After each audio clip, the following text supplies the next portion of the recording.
தற்பொழுது 1500 ரூபாய் நோட்டு விவகாரத்தில் மத்திய அரசை கண்டித்து EVKS இளங்கோவன் போராட்டத்தில் ஈடுபட்டு வருகிறார். தற்பொழுது அவர் பேசி வரும் காட்சிகளை நேரடியாக பார்க்கலாம். சில விஷயங்களை நம்ப வேண்டியதா இருக்கு. ஏன்னா நான் பார்த்தேன், சும்மா இந்த வாசல் இருந்திருப்பார் ஊரை மிரட்டிக்கிட்டு அவரை வாவான்னு சேர்த்தி.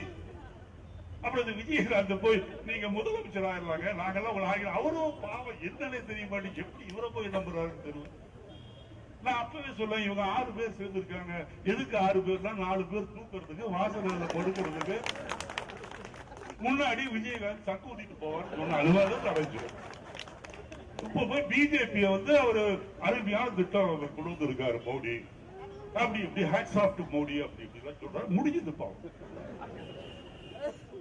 இவர்களெல்லாம் என்ன மக்கள் அமைதியாக தங்களுடைய கோபத்தை இன்னும் வெளிப்படையாக காட்டாமல் இருக்கின்றார்கள் என்ற ஒரே காரணத்துக்காக மக்களை ஏமாளிகள் என்று நினைத்துக் கொண்டால் நாம் அதை எப்படி ஏற்றுக்கொள்ள முடியும்?